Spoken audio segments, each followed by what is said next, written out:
So welcome all of you. Today is our topic international organisation. आज इस पे discuss करते हैं, स्पेशली यूनाइटेड नेशंस पे डिस्कस करेंगे हम कि यूनाइटेड नेशन आखिर वर्क किस तरह से करता है। So let's start. Why international organisation, हमको आखिर इंटरनेशनल ऑर्गेनाइजेशन की ज़रूरत क्या है। यहाँ ये कहना चाह रहे हैं, सबसे पहले यहीं से स्टार्ट होता है ये कि आखिर इंटरनेशनल ऑर्गेनाइजेशन की ज़रूरत ही क्या है। वाई इंटरनेशनल ऑर्गेनाइजेशन, आखिर इंटरनेशनल ऑर्गेनाइजेशन क्यों होते हैं। अंतर्राष्ट्रीय संगठनों के आखिर क्या हो जाता है कि उनको पूरे विश्व के लिए, पूरे वर्ल्ड के लिए कोई एक ऑर्गेनाइजेशन की ज़रूरत पड़ती है। तो देखिए, यहाँ पे इस चीज़ को समझना है कि हमको इंटरनेशनल ऑर्गेनाइजेशन की ज़रूरत इसलिए पड़ती है क्योंकि देखिए, पूरे वर्ल्ड में अलग अलग कंट्रोवर्सियाँ हैं, अलग अलग समस्याएं हैं। तो उन अलग अलग कंट्रोवर्सियों पे अलग अलग कह सकते हैं झगड़े हैं, अलग अलग लोगों की थॉट हैं। तो उनका सबका एक पीसफुली सॉल्यूशन करने के लिए और आपस में एक कह सकते हैं पीसफुली एटमॉस्फेयर को क्रिएट करने के लिए हमको इंटरनेशनल ऑर्गेनाइजेशन की ज़रूरत होती है। तो ये है, देखिए, क्योंकि यहाँ देखना, फर्स्ट वर्ल्ड वॉर हुआ था 1914 में, 1914 में पहला विश्व युद्ध हुआ था। उसके बाद बना था लीग ऑफ नेशन, क्योंकि पहले विश्व युद्ध के पहले कोई ऑर्गेनाइजेशन नहीं था, किसी तरह का कोई इंटरनेशनल ऑर्गेनाइजेशन नहीं था जो फर्स्ट वर्ल्ड वॉर को रोक सकता था। इसी कारण पहला विश्व युद्ध हो गया था, क्योंकि कभी भी किसी कंट्री पे किसी एक ऑर्गेनाइजेशन का कंट्रोल नहीं रहा है। तो यहाँ पे ये समझना है कि अगर उस समय कोई एक वर्ल्ड ऑर्गेनाइजेशन होता जो सभी देशों को कंट्रोल करके रखता, उनके आपसी झगड़ों को सॉल्यूशन करता, उनके आपसी झगड़ों का, और एक पीसफुली एटमॉस्फेयर क्रिएट करके रखता, तो कभी प्रथम विश्व युद्ध ही नहीं होता। और जब फर्स्ट वर्ल्ड वॉर हुआ था तो उसमें बहुत ज्यादा लॉस हुआ था, लगभग सभी देशों की इकोनॉमी पूरी तरह से गिर चुकी थी और यूरोप की हालत खराब हो चुकी थी। तो उसके बाद ही कि दूसरी बार इतना बड़ा कोई वॉर ना हो, इसके लिए एक यूएन बना था, कह सकते हैं लीग ऑफ नेशन बनाया गया था। क्योंकि प्रथम विश्व युद्ध, फर्स्ट वर्ल्ड वॉर में जितनी भी अलग अलग कंट्रियों की इकोनॉमी डिस्ट्रॉय हुई थी, जो उनके कह सकते रिसोर्सेस खत्म हुए थे, उसके बाद सभी कंट्रियों की हालत खराब थी। तो उसके बाद ही सभी देशों ने मिलकर एक लीग ऑफ नेशन को एस्टेब्लिश करा था, और वह लीग ऑफ नेशन का यह काम था कि दूसरी बार किसी भी तरह का कोई युद्ध ना होने देना, किसी भी तरह का कोई वॉर ना होने देना। तो वो league of nation finally establish हुआ था 1929 में। हालांकि 1918 में, 1918 में जब प्रथम विश्व युद्ध खत्म हुआ था, तभी उसकी जरूरत महसूस हो गई थी कि अब हमको कोई ऐसा ऑर्गेनाइजेशन स्टेब्लिश करना चाहिए जो दूसरी बार किसी भी तरह का कोई युद्ध ना होने दे। तो फाइनली लीग ऑफ नेशंस बन गया था 1929 में, 1929 में बना था। इसका क्या काम था कि दूसरी बार किसी भी तरह का कोई वॉर ना होने देना। लेकिन 1939, 1939 में सेकेंड वर्ल्ड वॉर भी हो गया था। तो जब सेकेंड वर्ल्ड वॉर हो गया था तो कहीं ना कहीं लीग ऑफ नेशन जिस एम के लिए बनाया गया था कि दूसरी बार कोई युद्ध ना हो, तो लीग ऑफ नेशन फेल हो गया था।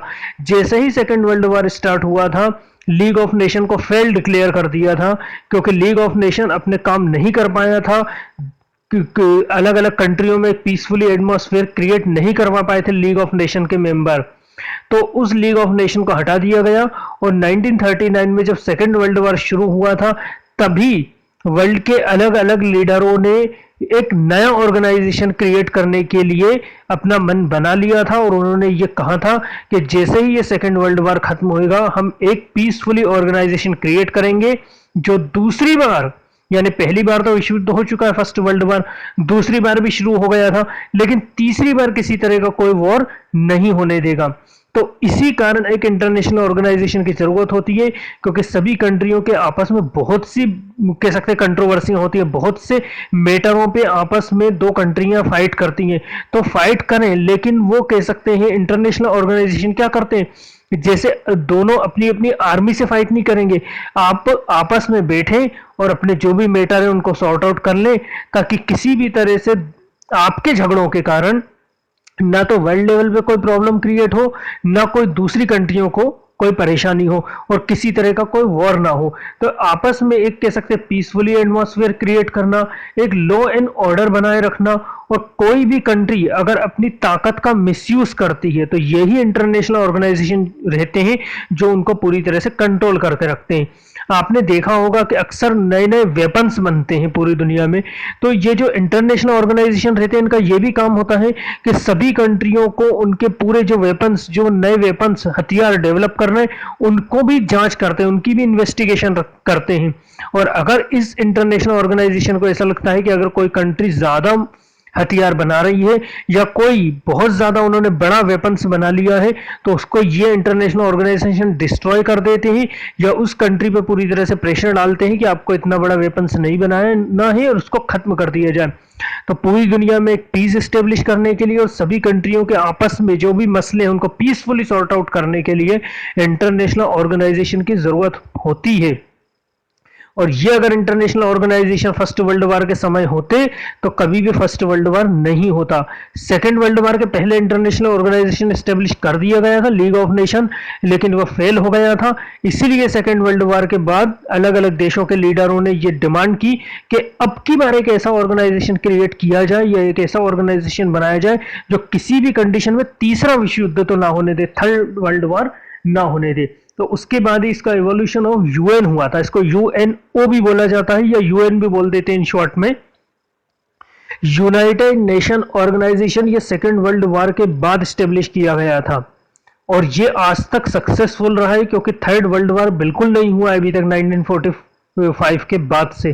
तो अगर थर्ड वर्ल्ड वॉर हो जाता तो इसको भी कह सकते डिस्ट्रॉय कर देते और हो सकता है कोई तीसरा ऑर्गेनाइजेशन बनाया जाता इंटरनेशनल, लेकिन ये अपने काम करने में सक्सेसफुल रहा है और अभी तक कोई वॉर नहीं हुआ है। तो इस पे ही देखते हैं कि अब ये इवोल्यूशन ऑफ यूएन कैसे हुआ था, कि आखिर यूएन बना कैसे है। बना तो ये था कि सेकेंड वर्ल्ड वॉर जब खत्म हुआ था और जब चल रहा था तभी देश के अलग अलग लीडरों ने ये डिमांड करनी स्टार्ट कर दी थी कि दूसरा विश्व युद्ध तो वो स्टार्ट हो चुका है, तीसरा नहीं होना चाहिए, क्योंकि इसमें बहुत बुरी हालत हो चुकी है हमारे यूरोप की और अलग अलग कॉन्टिनेंटों की। तो एक ऐसा ऑर्गेनाइजेशन क्रिएट किया जाए जो पूरी तरीके से अब आने वाले टाइम में वॉर को पूरी तरीके से रोक के रखे। तो ये हुआ था, देखिए 1941 से स्टार्ट हो रहा है। अगस्त में साइन हुए थे एक अटलांटिक चार्टर पे। एक अटलांटिक चार्टर साइन हुआ था, ये अमेरिका ने किया था और ब्रिटेन ने किया था। अमेरिका के प्रेसिडेंट थे उस समय फ्रैंकलिन डी रूजवेल्ट और ब्रिटेन के प्रेसिडेंट थे, जो प्राइम मिनिस्टर थे ब्रिटेन के, विंस्टन चर्चिल। तो ये 1941 में जो अटलांटिक चार्टर ये जो बनाया गया था या क्रिएट किया गया था, ये अमेरिका और ब्रिटेन के बीच में एक चार्टर कह सकते हैं बनाया गया था। इसको एक सीक्रेट ट्रीटी कहते हैं, गुप्त संधि। किसी भी देश को पता नहीं थी कि अमेरिका और ब्रिटेन के बीच में क्या चल रहा है और अमेरिका और ब्रिटेन ने गुप्त संधि कर ली थी। तो ये क्या थी? तो ये एक मीटिंग थी अटलांटिक चार्टर की।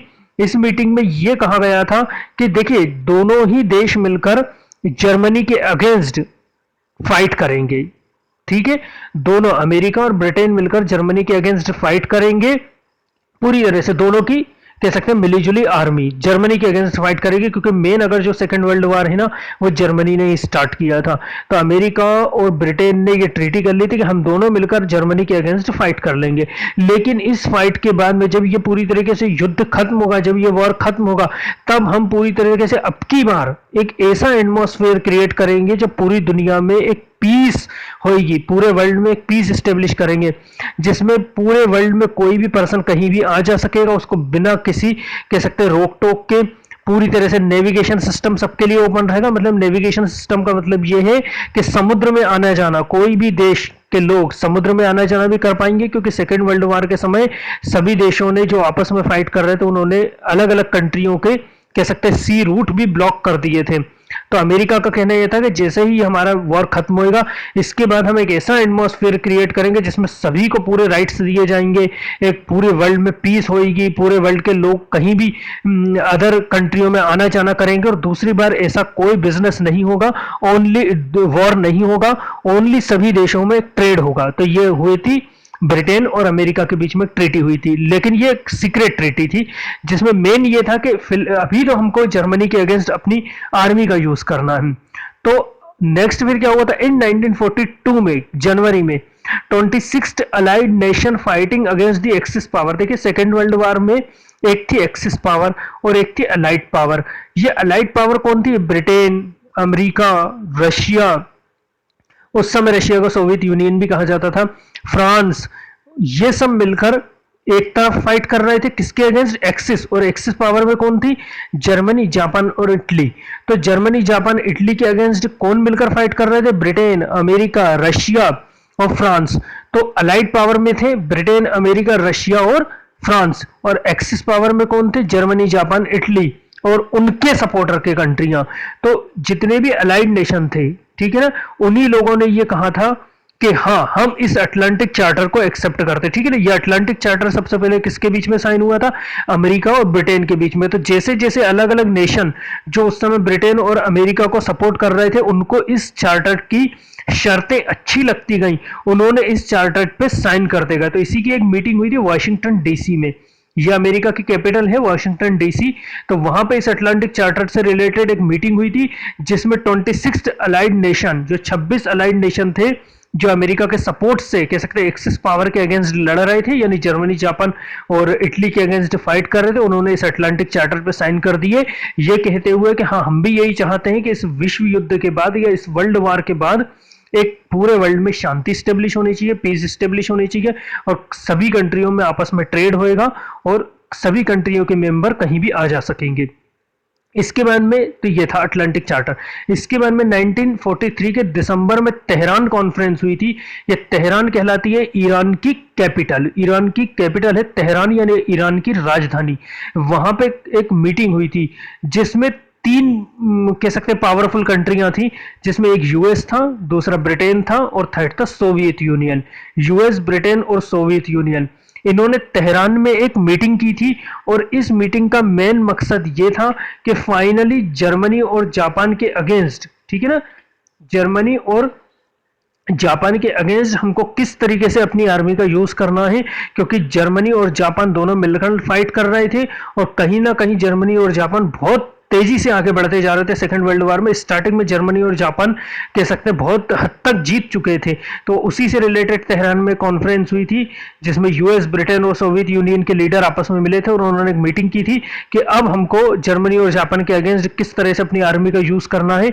लेकिन यहाँ पे भी यही बात हुई थी कि अगर ये वॉर खत्म होता है, जैसे ही ये वॉर खत्म होगा, हम एक ऐसा ऑर्गेनाइजेशन क्रिएट करेंगे जो तीसरा विश्व युद्ध कभी नहीं होने देगा, थर्ड वर्ल्ड वॉर नहीं होएगा, और पूरी तरह से वर्ल्ड में पीस एस्टेब्लिश होगी और सभी कंट्रियों में ओनली बिजनेस होगा। तो यहाँ पे भी इनका मकसद यही था कि बिजनेस होगा। तो ये देखिए, यूएन के कहीं ना कहीं यहाँ से एक स्टार्टिंग तो शुरुआत हो ही गई थी, क्योंकि सभी कंट्रियों के जो मेन लीडर थे उस समय, उन लोगों को लगने लगा था सेकेंड वर्ल्ड वॉर के टाइम पे कि एक ऑर्गेनाइजेशन होना चाहिए जो इस तरह के वॉर को हमेशा के लिए रोक दे, ताकि इतनी बर्बादी दूसरी बार कभी ना हो दुनिया में, जो पहली बार हो चुकी है फर्स्ट वर्ल्ड वॉर के टाइम, और दूसरी बार फिर सेकेंड वर्ल्ड वॉर के टाइम पे हो चुकी है। लेकिन तीसरी बार तो होना ही नहीं चाहिए, क्योंकि इनका मानना था कि अगर थर्ड वर्ल्ड वॉर होगा तो फिर ह्यूमन सिविलाइजेशन बिल्कुल नहीं बच पाएगी, ह्यूमन सिविलाइजेशन खत्म ही हो जाएगी। इसलिए ये सब कोशिश कर रहे थे। फिर इन 1945 में एक याल्टा कॉन्फ्रेंस फाइनली हुई थी। एक याल्टा कॉन्फ्रेंस हुई थी जिसमें फिर वही अमेरिका के फ्रैंकलिन डी रूजवेल्ट थे, और ब्रिटेन के चर्चिल थे प्राइम मिनिस्टर, और सोवियत यूनियन के प्रेसिडेंट कह सकते स्टेलिन थे। इन्होंने यहाँ पे फाइनली क्योंकि 1945 तक आते आते सेकेंड वर्ल्ड वॉर पूरी तरह से खत्म हो चुका था, और लगभग खत्म ही हो चुका था। तो ये याल्टा कॉन्फ्रेंस में इन तीन लीडरों ने, ब्रिटेन, अमेरिका और सोवियत यूनियन या यूएसएसआर भी हम कह सकते हैं, यही आज का रशिया है, इन्होंने यहां पे ये फाइनल प्लानिंग कर ली थी कि जर्मनी और जापान, इन दोनों के अगेंस्ट अंतिम फाइट, अंतिम लड़ाई इन लोगों ने करी थी कि आखिरी लड़ाई लड़ना है, और इस लड़ाई को हम बिल्कुल जीत ही चुके हैं, और जीतने के बाद में हम एक ऑर्गेनाइजेशन तो क्रिएट करेंगे जब पूरी दुनिया में पीस इस्टेब्लिश करेगा और ओनली ट्रेड को इंक्रीज करेगा। लेकिन इसके साथ ही किस तरह से जर्मनी और पूरे यूरोप का रीऑर्गेनाइजेशन करना पड़ेगा, क्योंकि जर्मनी भी पूरी तरह से हार चुका था, और उसको अलग अलग ये जो थे ना, ब्रिटेन, अमेरिका, फ्रांस और रशिया, उसके अलग अलग पार्टों को इन्होंने डिवाइड कर लिया था, आपस में बांट लिया था। तो यही थी कि जर्मनी जब हार जाएगा युद्ध में ही, सरेंडर कर देगा पूरी तरह से, तो किस तरह से उसके अलग अलग पार्टों को हम आपस में बांट लेंगे या डिवाइड कर लेंगे। और जो यूरोप जितना भी डिस्ट्रॉय हुआ है, क्योंकि यूरोप तो सेकंड वर्ल्ड वॉर में बहुत बुरी हालत हो चुकी थी, यूरोप के लगभग खत्म हो गया था, तो उस पर भी ये हुआ था कि यूरोप को किस तरह से हम रीऑर्गेनाइजेशन करेंगे, मतलब पुनर्गठन करेंगे, यूरोप को वापस कैसे इस्टेब्लिश करेंगे, क्योंकि सभी कंट्रियों की तो हालत खराब हो गई। तो ये याल्टा कॉन्फ्रेंस में डिसाइड हुआ था कि जर्मनी और जापान जब वॉर में हार जाएंगे तो जर्मनी को किस तरह से हम आपस में डिवाइड करेंगे, उसका रीऑर्गेनाइजेशन करेंगे और एक यूरोप का रीऑर्गेनाइजेशन करेंगे, और फाइनली एक यूनाइटेड नेशंस को स्टेब्लिश करेंगे जो पूरे वर्ल्ड में ओनली पीस को स्टेब्लिश करेगा और दूसरी बार इस तरह का कोई वॉर नहीं होगा। तो ये याल्टा कॉन्फ्रेंस में इन्होंने डिसाइड करा था। फिर इसके बाद में अप्रैल और मई में, ये फरवरी हुआ था में हुई थी, और इसके बाद ही अप्रैल और मई में 2 मंथ के बाद ही अमेरिका के सैन फ्रांसिस्को में एक मीटिंग हुई थी इसी से रिलेटेड, क्योंकि वॉर पूरी तरह से खत्म ही हो चुका था। तो अमेरिका के सैन फ्रांसिस्को में फिर एक कॉन्फ्रेंस हुई थी, अलग अलग कह सकते हैं कंट्री के मेंबरों के बीच में, जो भी ये चाहते थे कि हाँ एक इंटरनेशनल ऑर्गेनाइजेशन होना चाहिए और दूसरी बार इस तरह का कोई वॉर ना हो। तो अमेरिका के सैन फ्रांसिस्को में एक मीटिंग हुई थी और उसी मीटिंग में 26 जून 1945, देखिए ये अप्रैल और मई में हुई थी, लेकिन इसी के बाद 26 जून 1945 में एक यूएन जो चार्टर जो था कि हाँ यूएन बनाएंगे हम, यूएनओ या यूएन बनाएंगे, यूनाइटेड नेशन या संयुक्त राष्ट्र रहेगा, संघ रहेगा, जो आने वाले टाइम में पूरी तरीके से इस तरह के वॉरों को रोकेगा। तो उस मीटिंग में 50 देशों के मेंबर थे, इसमें लिखा है बाय 50 नेशन के मेंबर थे। तो जितने भी मेंबर उस समय प्रेजेंट थे उनने सबने इस चार्टर पे साइन कर दिए, ये कहते हुए कि हाँ एक यूएन एस्टेब्लिश होना चाहिए और पूरी तरह से वर्ल्ड में पीस होनी चाहिए, और ये यूएन ही आगे कह सकते हैं पूरे वर्ल्ड में एक पीस एस्टेब्लिश करेगा और ट्रेड बढ़ाएगा और आने वाले टाइम में किसी तरह का कोई वॉर नहीं होने देगा। तो उस समय कितने मेंबर थे? 50 मेंबर थे, इनने सबने साइन कर दिए थे। पोलैंड उस समय उस मीटिंग में प्रेजेंट नहीं था, तो उसने अक्टूबर में साइन करे थे, ठीक है ना, उसने बहुत बाद में साइन करे थे अक्टूबर में। तो कह सकते हैं उसके बाद ही अक्टूबर 15 अक्टूबर को उन्होंने साइन करे थे पोलैंड ने, और उसके बाद ही माना गया था कि 51 ओरिजिनल फाउंडिंग मेंबर इसके हो गए थे, क्योंकि 51 देशों ने स्टार्टिंग में इसमें साइन करे थे। तो ये ओरिजिनल फाउंडिंग मेंबर थे ये 51 जिन्होंने पूरी तरीके से यूएन एस्टेब्लिश करा था। और उसके बाद में ही 15 अक्टूबर को 51 ओरिजिनल फाउंडिंग मेंबर थे जिन्होंने यूएन चार्टर पे साइन किया, ठीक है ना, और पोलैंड ने नहीं किया था, तो पोलैंड ने अक्टूबर तक आते आते साइन कर दिया था। इसके बाद में ऑन 24 अक्टूबर 1945 को the UN was founded. Finally 24 अक्टूबर 1945 को यूएन का कह सकते हैं फाउंडेड हुआ, मतलब यूएन बनाया गया, और उसी दिन 24 अक्टूबर को ही सेलिब्रेट किया गया यूएन डे के नाम से, मतलब यही यूएन डे है और आज भी यूएन डे के रूप में 24 अक्टूबर सेलिब्रेट किया जाता है पूरे वर्ल्ड लेवल पे।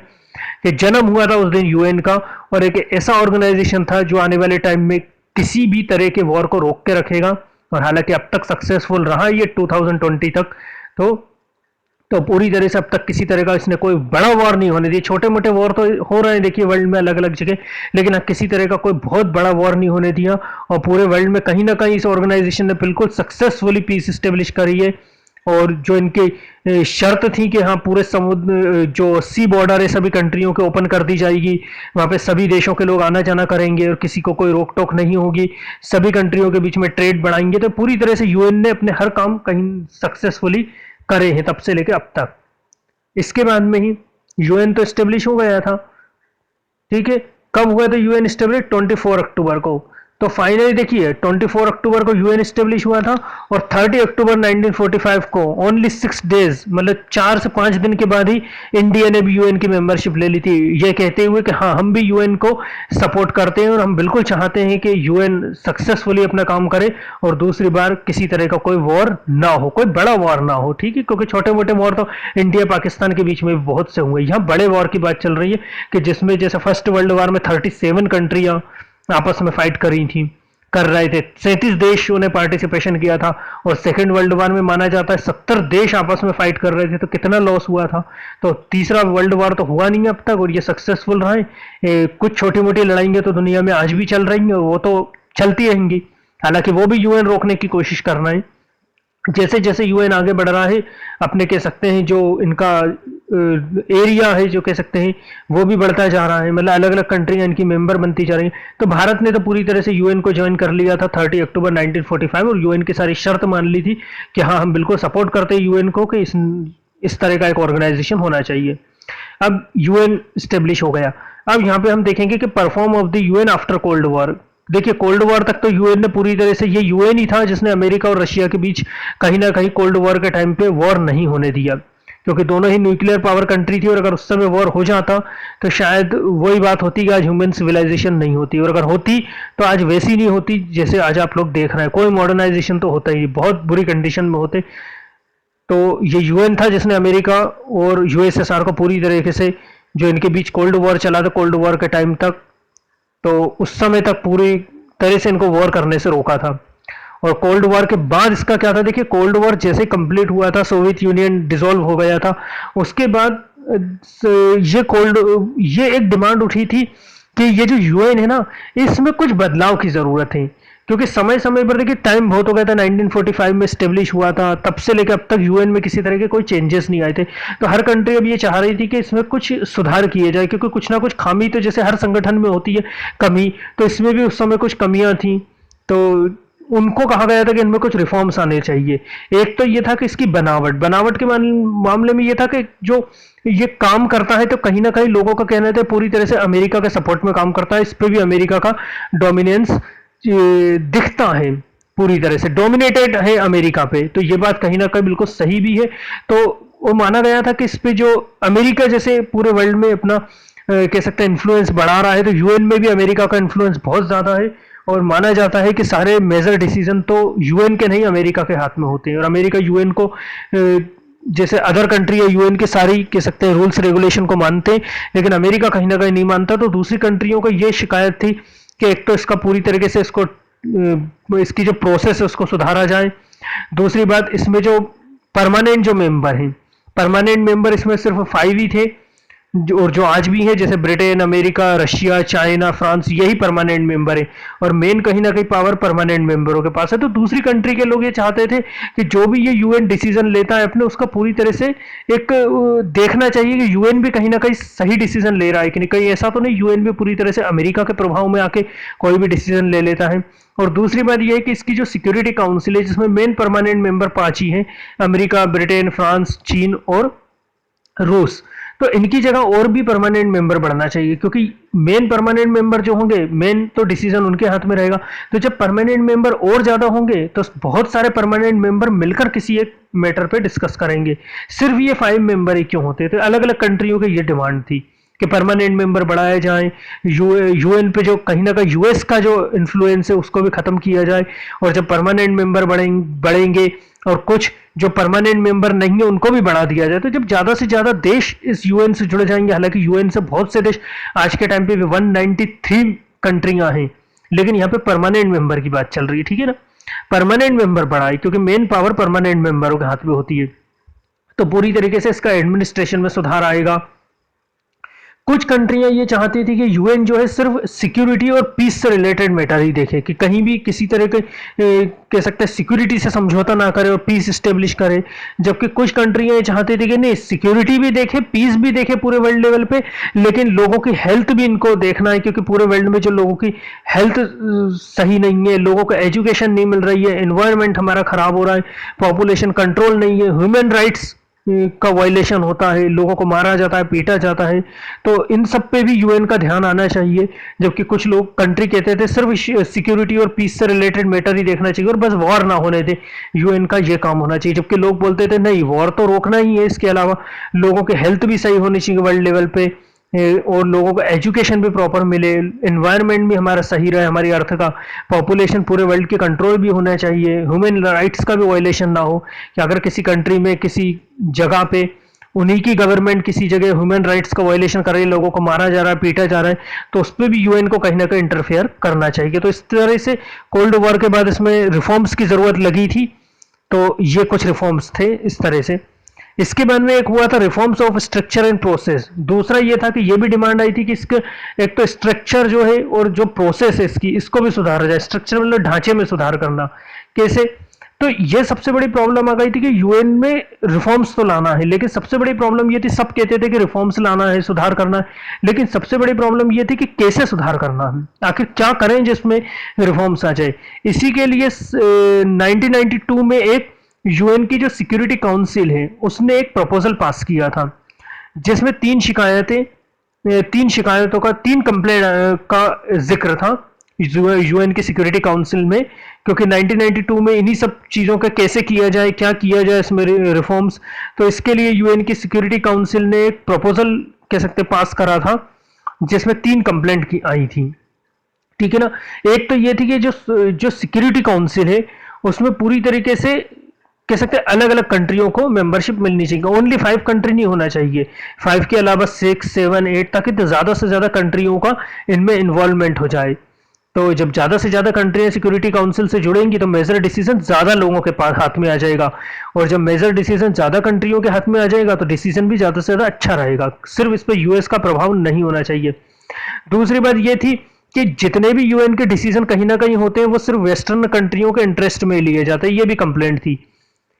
क्योंकि देखिए जब भी यूएन का कोई भी डिसीजन होता है ना तो वो कहीं ना कहीं जितनी भी वेस्टर्न कंट्रियां हैं उनको ही इंटरेस्ट में लेकर लिया जाता है। अगर वेस्टर्न कंट्रियों का किसी डिसीजन में कोई इंटरेस्ट नहीं है तो वो डिसीजन ही नहीं लिया जाता, मतलब वही काम यूएन करेगा जिसमें पश्चिमी देशों का हित रहेगा, पश्चिमी देशों का प्रॉफिट रहेगा। तो इसमें ये कहा गया था कि सिर्फ कुछ देशों का दबदबा यूएन पे नहीं होना चाहिए, बहुत सारे देशों का होना चाहिए।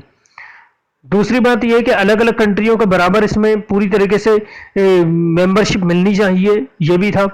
तो इसी डिमांड को पूरी करने के लिए जो यूएन के महासचिव थे, महासचिव उस समय थे कोफी अन्नान, इन्होंने इन्वेस्टिगेशन करवाई थी कि ये मांग जो डिमांड हो रही है इसके लिए हम इन्वेस्टिगेशन करवाते हैं, और अगर रहेगा तो सिक्योरिटी काउंसिल के मेंबर भी बढ़ा दिए जाएंगे। तो जो इन्वेस्टिगेशन हुई थी उसमें यह डिसाइड हुआ था कि सिक्योरिटी काउंसिल के मेंबर बढ़ा दिए जाएंगे जो अलग अलग कंट्री के लोग डिमांड कर रहे हैं। लेकिन सिक्योरिटी काउंसिल का मेंबर कौन बनेगा, तो इसमें कुछ शर्तें थी कि सिक्योरिटी काउंसिल के मेंबर कौन बनेगा। इसमें ये जो शर्त जो कुछ कह सकते हैं रूल्स थे या शर्त मान सकते हैं वो ये थी कि वही कंट्री सिक्योरिटी काउंसिल की मेंबर बन सकती है परमानेंट जो जिसकी इकोनॉमी सबसे ज्यादा होगी, मतलब बड़ी इकोनॉमी हो।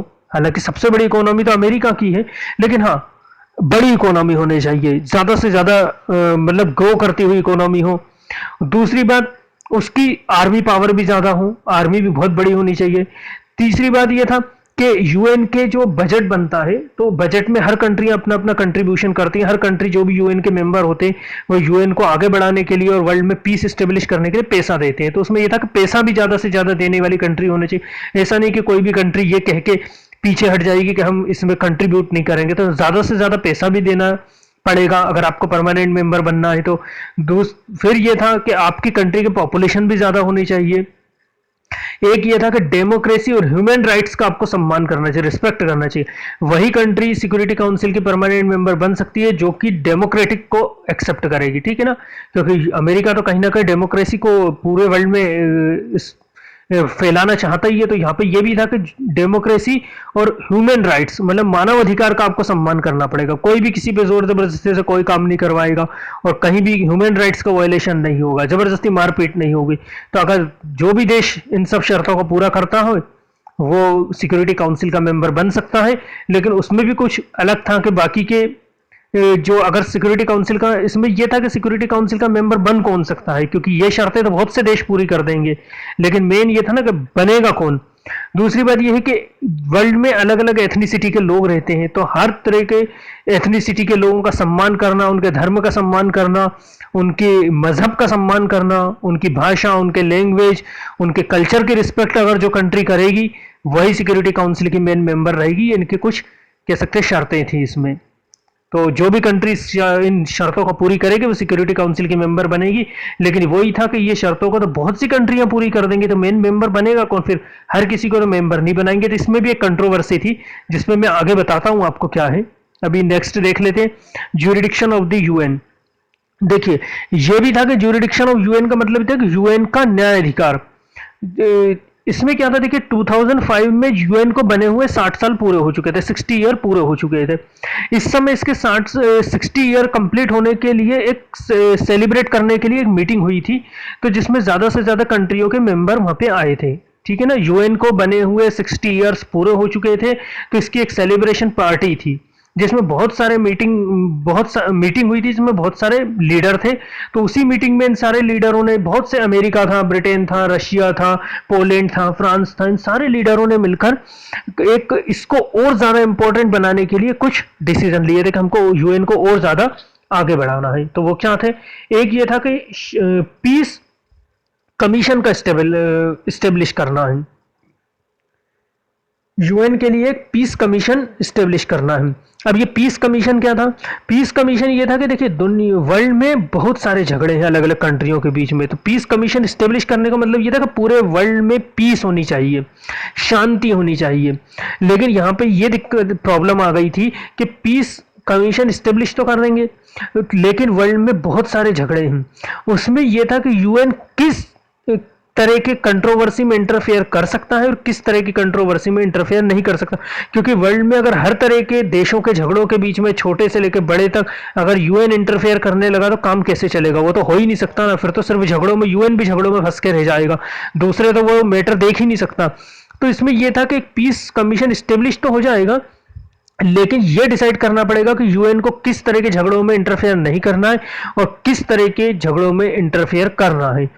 और दूसरी बात यह थी कि यदि कोई देश या यदि कोई कंट्री अपने यहाँ के सिटीजन पे अगर कोई किसी तरह के एट्रोसिटी अत्याचार हो रहा है और उसको रोक नहीं रही है, तो जो दूसरे वर्ल्ड के जो कंट्रियां हैं उनको उस कंट्री में कह सकते हैं इंटरफेयर करना चाहिए। यह भी था कि हमको इसको और ज्यादा आगे बढ़ाना है। एक पीस कमीशन मतलब यूएन का ये देखना है कि किन मैटर में यूएन इंटरफेयर करेगा और किन मैटर में नहीं।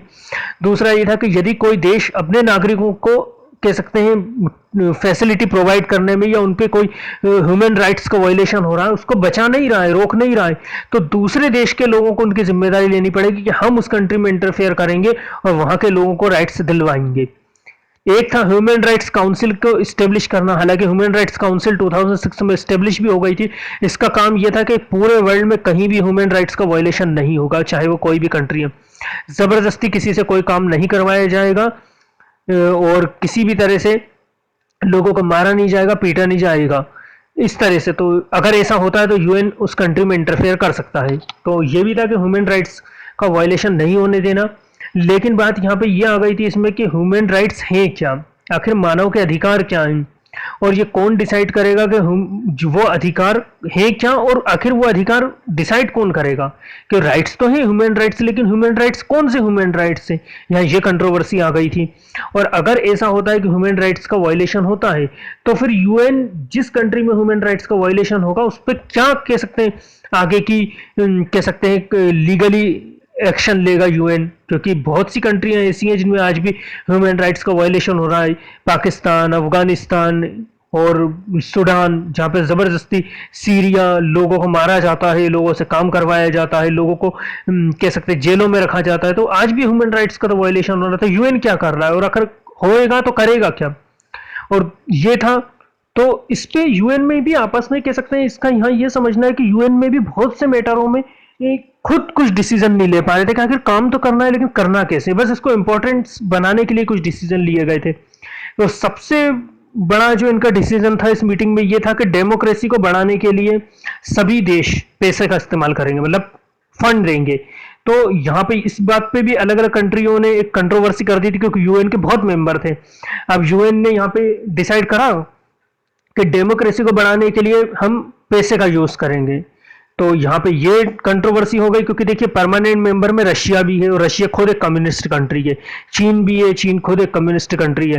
तो रशिया, चाइना जो डेमोक्रेटिक कंट्री नहीं है, इनका ये कहना था कि आप डेमोक्रेसी को बढ़ाने के पैसे का यूज नहीं करेंगे, बिल्कुल पैसे का लालच देके किसी कंट्री को डेमोक्रेटिक नहीं करेंगे। हाँ, अगर कोई अपनी मर्जी से डेमोक्रेसी को अडॉप्ट करना चाहता है तो वो कर ले, अदरवाइज आप किसी तरह से डेमोक्रेसी को बढ़ावा देने के लिए या इंक्रीज करने के लिए पैसे का यूज बिल्कुल नहीं करेंगे। तो यहाँ पे इस पर भी कंट्रोवर्सी हो गई थी।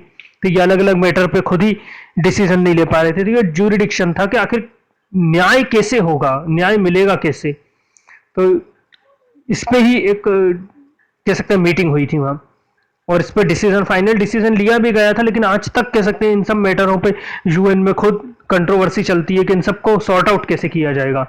नेक्स्ट बढ़ते हैं India and the UN reforms. देखिए भारत की बात करें तो भारत ने शुरू से ही जब से इसकी ज्वाइनिंग ली है यूएन की, इसको पूरी तरह से अपना सपोर्ट किया है और पूरी तरह से यूएन के सपोर्ट में रहा है कि यूएन जो भी आज तक काम करता रहा है हम उसके सपोर्ट में, हम उसके रिस्पेक्ट करते हैं। और भारत ने यूएन के कई कह सकते हैं पीसफुली प्रोग्राम में अपनी आर्मी भी भेजी है, पीस कीपिंग मिशन में। वहां पे जहां पे भी यूएन की पीस इस्टेब्लिश करने के लिए आर्मी जाती है, भारत बिल्कुल भेजता है, भारत अपनी आर्मी को लड़ने के लिए कहीं नहीं भेजता, लेकिन पीस इस्टेब्लिश करने के लिए भेजता है। भारत ने बहुत बार आज तक जब भी यूएन के पीस कीपिंग मिशन गए हैं, भारत ने हमेशा अपने पीस कीपिंग मिशन को यूएन की तरफ से सपोर्ट से भेजा है।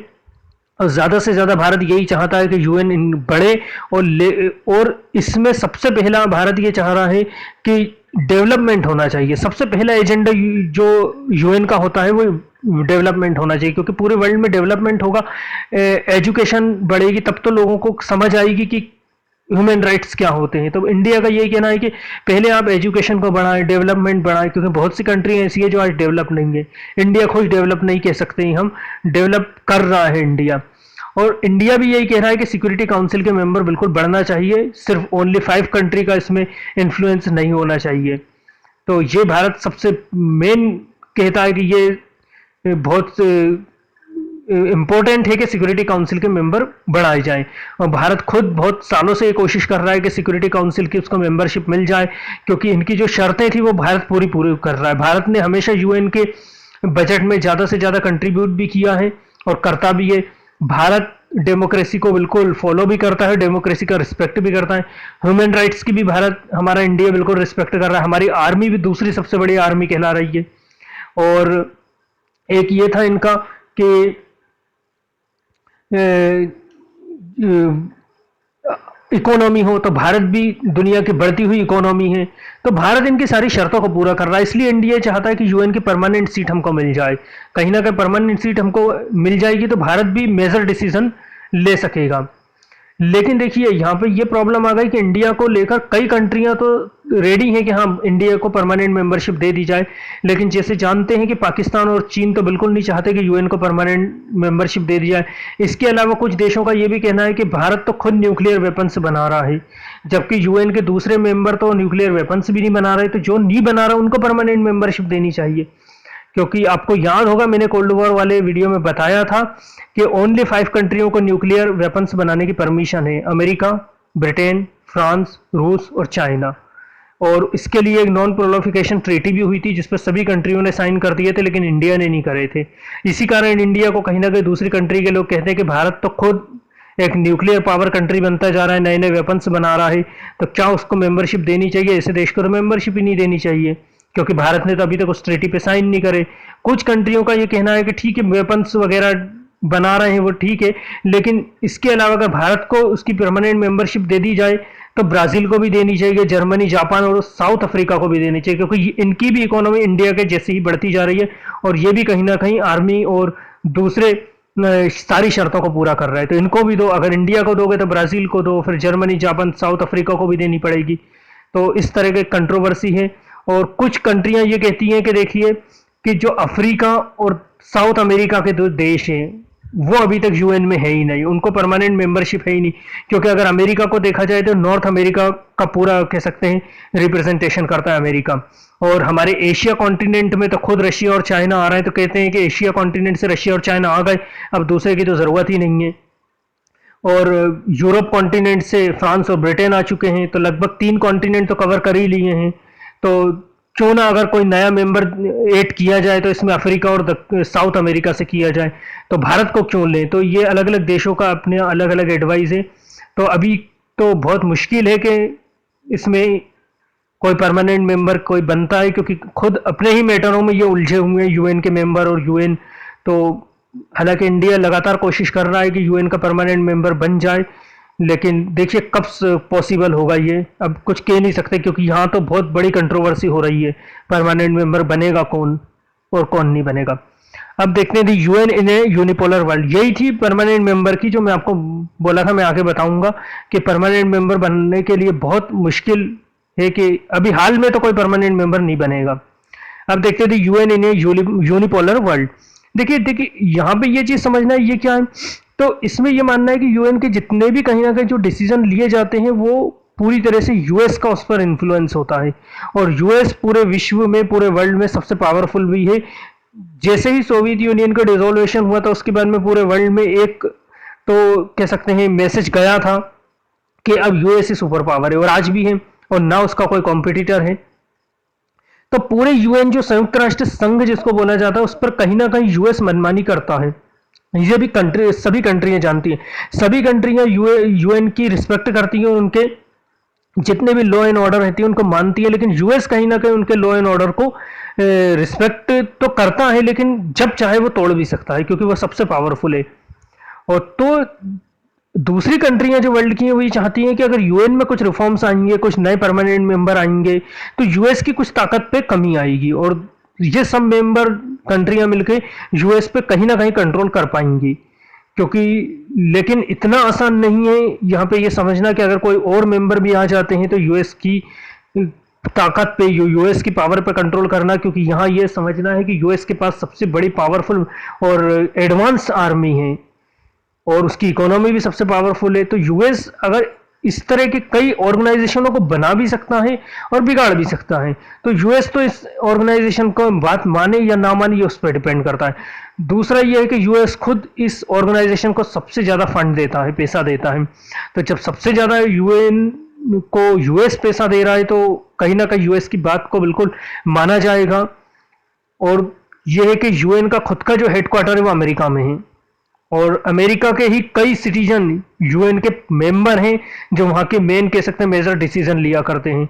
तो इन सब चीजों से तो लगता नहीं है कि अगर यूएन में कुछ रिफॉर्म्स आ भी गए तो यूएस पे कुछ फर्क पड़ेगा, क्योंकि पूरी वीटो पावर भी उसके पास है। अगर उसको ऐसा लगता है कि कोई डिसीजन मेरे या मेरे जो सपोर्टर वाली कंट्री है उनके अगेंस्ट होता है तो वो अपनी वीटो पावर करके उसको रोक सकता है पूरी तरह से। तो यूएस की पावर पे कंट्रोल नहीं कर सकता है पूरी तरह से यूएन। ये साफ है कि यूएस का जो डोमिनेंस वर्ल्ड में बढ़ रहा है और जो मनमानी यूएस करता है, अमेरिका करता है, उसको रोक तो नहीं सकता, लेकिन हाँ ये जरूर कर सकता है कि पूरे वर्ल्ड से यूएस की बातचीत करवा सकता है और कई मसलों पर यूएस को थोड़ा बहुत प्रेशर डाल के कह सकते हैं पूरी वर्ल्ड के फेवर में कर सकता है, लेकिन कंट्रोल नहीं कर सकता, ये है। तो यूएन और अमेरिका भी अच्छी तरह से जानता है कि यूएन के थ्रू ही 190 देश आपस में आ सकते हैं। तो अमेरिका भी कहीं ना कहीं यूएन को बिल्कुल रिस्पेक्ट तो देता है, लेकिन आज भी कहीं ना कहीं अमेरिका का बिल्कुल इस पर इन्फ्लुएंस बना हुआ है और अमेरिका को ये रोक भी नहीं सकता। और यूएन में ही 190 राष्ट्र कह सकते हैं, 190 जो कंट्रियां उनको एक साथ किया जा सकता है यूएन के थ्रू अलग अलग मसलों पर। लेकिन फिर भी देखिए इन सब के बाद भी भले अमेरिका का इस पर इन्फ्लुएंस बढ़ता जा रहा है, अमेरिका का डोमिनेंस है, लेकिन इसके बाद भी अगर हम देखेंगे तो यूएन के कारण ही आज 1945 से लेकर आज तक एक पीस स्टेब्लिश है वर्ल्ड में। कोई दूसरा थर्ड वर्ल्ड वार नहीं हुआ है। अलग अलग मसलों पर भले कुछ भी हो जाए यूएन ने अपना वर्क बहुत अच्छा किया है। वर्ल्ड में ह्यूमन राइट्स का भी वायलेशन बहुत कम हुआ है और पीस स्टेब्लिश हुई है, नेविगेशन सिस्टम हुआ है, ट्रेड बढ़ा है। तो हम ये नहीं कह सकते कि यूएन पूरी तरह से यूएस के इन्फ्लुएंस में वर्क कर रहा है, वो जो भी हो, लेकिन अगर यूएन नहीं भी होगा तो फिर क्या होगा वर्ल्ड का? सारी कंट्रियां पूरी तरह से आज़ाद हो जाएंगी, फिर वही मनमानी होगी और आपस में वॉर होगा। कम से कम यूएन ने अलग अलग कंट्रियों का भी कंट्रोल तो करके रखा है कि अगर जो कंट्रियां यूएन के रूल्स रेगुलेशन को नहीं मानेंगी तो उस पर कई तरह के सैंक्शन लगा दिए जाते हैं, कई तरह के उन पर प्रेशर लगाए जाते हैं। तो यूएन तो सक्सेसफुल रहा है, ऐसा नहीं कह सकते बिल्कुल यूएन सक्सेसफुल है और उसने आज तक बिल्कुल सक्सेसफुली अपना वर्क किया है। तो हम उम्मीद करते हैं कि आगे भी इस तरह से अपना वर्क करता रहेगा और उसके सिक्योरिटी काउंसिल में इंडिया को बिल्कुल मेंबरशिप मिले। तो उम्मीद करता हूं कि आपको ये लेक्चर समझ में आया होगा। Thank you very much.